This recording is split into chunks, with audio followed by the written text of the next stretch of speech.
Salut les cinéphages, c'est Merej, et aujourd'hui on continue le cycle Walter Hill en parlant probablement de son film le plus célèbre, j'ai nommé 48 heures, un film concept, le film qui va lancer toute la mode du buddy movie, ce soit Tango et Cash, L'Arme Fatale, Bad Boy, Rush Hour, enfin ce que vous voulez, c'est vraiment lui qui a tout commencé. Alors, il y avait d'autres films du style, notamment en 1949, Un chien enragé de Akira Kurosawa. Il y avait déjà eu Dans la chaleur de la nuit avec Sidney Poitier en 67, ou même La chaîne en 1958, toujours avec Sidney Poitier.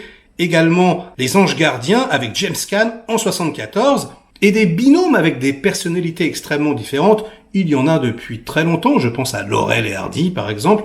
Et même en France, on appelle ça des films à tandem, avec par exemple toute la série Gérard Depardieu, Pierre Richard. Mais on va dire que c'est vraiment 48 heures qui a lancé cette mode du buddy movie version polar. Et donc la recette du buddy movie est assez simple. Elle consiste à placer dans l'intrigue principale deux personnages très différents, voire aux antipodes l'un de l'autre, souvent complètement opposés dans leur méthode, leur personnalité, leur mode de vie extra-professionnel.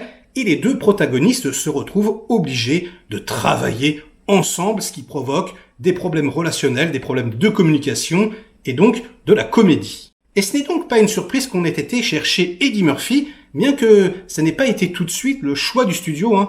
Lui, il voulait à la base Richard Pryor et surtout Clint Eastwood. Imaginez un peu le film qu'on aurait eu. Et d'ailleurs, ce qui est amusant, c'est que Clint Eastwood, à la base, était considéré pour le rôle du prisonnier. C'est très bizarre, Et le scénario de base, écrit dans les années 70, était beaucoup plus violent, puisqu'il racontait une histoire de deux malfrats qui capturaient la fille d'un sénateur, lui collaient de la dynamite sur la tête. Voilà, elle avait 48 heures avant que ça explose, et en gros, il fallait leur passer de l'argent, d'où le titre, 48 heures.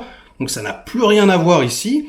Là, ça raconte l'histoire d'un flic, Nick Nolte, assez bourru, comme ça, qui a des problèmes relationnels avec sa femme, qui est un bon flic, mais qui a des méthodes un petit peu borderline, il est un peu alcoolique, et il doit faire équipe avec Eddie Murphy, donc qui est un prisonnier, qui n'est pas encore sorti de prison, et qu'il va faire sortir exceptionnellement, évidemment en le gardant attaché à lui avec des menottes, pour retrouver deux malfrats, dont l'un, interprété par Sonny Landham, et qui jouait également dans Sans Retour, a fait évader James Remar avec perte et fracas, excellent et très charismatique, dans une séquence assez violente qui pourrait, encore une fois, s'apparenter à un western moderne. D'ailleurs, ça commence avec des chevaux, dans un champ, on ne sait pas trop où on pourrait vraiment être au Far West, et le tout est souligné d'une musique absolument stratosphérique de James Horner. James Horner, c'est Aliens, évidemment, c'est Titanic. Là, c'est les débuts de sa carrière, mais waouh, qu'est-ce que ça envoie, j'adore. Typique des années 80, mais ultra énervé, vous savez, avec la batterie là. Et d'ailleurs, pour se faire un petit kiff, allez, tant pis, la vidéo sera démonétisée, mais on va se l'écouter, c'est absolument génial.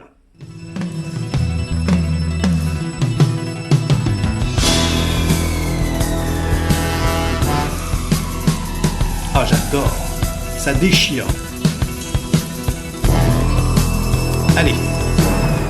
Pour compléter le casting, on retrouve également Jonathan Banks, Brian James, David Patrick Kelly, Annette O'Toole ou encore Kerry Sherman. Bref, que des visages, des seconds rôles que les quarantenaires comme nous connaissent par cœur, et revoir le film aujourd'hui procure un bien indéfinissable. Le film est extrêmement bien réalisé, tout en practical, tout en direct, et c'est une habitude chez Walter Hill, avec les acteurs qui sont vraiment dans les voitures, qui sont vraiment dans le bus, lors des cascades, lors des gunfights. D'ailleurs, la séquence du bus est absolument géniale. Il y a aussi de petits gimmicks, qui reviennent, notamment l'utilisation de la double bonnette, comme pouvait le faire à l'époque Brian De Palma, et ce qui donne à l'intérieur d'un même plan deux zones nettes, alors qu'en principe, on devrait avoir une zone floue. Donc ce sont des plans très graphiques, extrêmement efficaces, et j'ai remarqué qu'il en utilisait tout au long de sa carrière.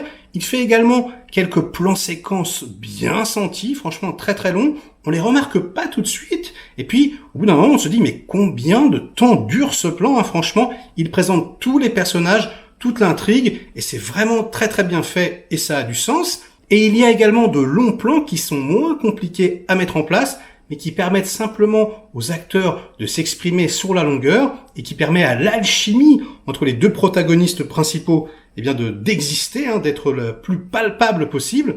Et franchement, ça marche, le duo fonctionne du tonnerre, il y a quelque chose de magique, on ressent absolument toutes les émotions par lesquelles il passe pendant ces 48 heures. Je pense que c'est pour ça que le film a été aussi culte, a connu un tel succès. Il y a une sorte de magie qu'on n'a pas retrouvée dans la suite, par exemple. Et on est à la fois diverti, donc on rigole. À la fois, il y a des phases qui sont très dramatiques, parfois extrêmement dures, extrêmement violentes. N'oublions pas que c'est un film produit par Joel Silver et scénarisé, entre autres, par Steven de Souza, qui est le scénariste de Piège de cristal, et également Larry Gross, Walter Hill et Roger Spottiswoode. Ils ont été énormément à écrire le scénario. Franchement, il y a eu énormément de versions. Ils réécrivaient même au jour le jour sur le plateau pour laisser de la place à Eddie Murphy. Eddie Murphy qui a failli se faire virer plusieurs fois parce que on ne le trouvait pas assez drôle. On voulait le remplacer. Waouh! Alors que quand on regarde le film, franchement, ça marche tellement bien. On se demande ce qu'ils avaient dans la tête. Bref, c'est un film un peu miraculeux comme ça, puisque quand on le regarde, tout est fluide, tout a l'air de marcher, tout a l'air de couler de source, alors que non, il y a eu sans arrêt des embûches, sans arrêt des choses qui ne marchaient pas, sans arrêt des réécritures, etc., etc.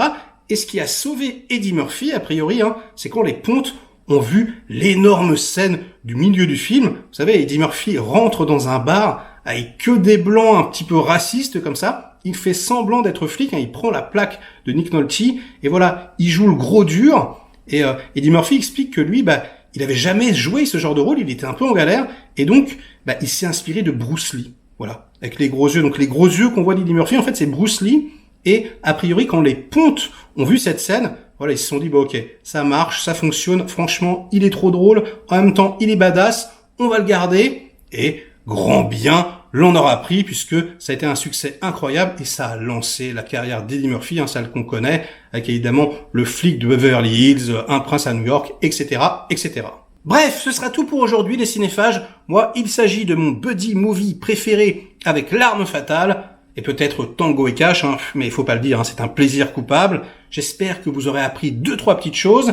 Likez cette vidéo si elle vous a intéressé, délikez-la sinon. Inondez-moi de commentaires pour faire marcher le petit robot YouTube comme d'habitude. Et nous, on se retrouve très vite pour de prochaines aventures. Ciao!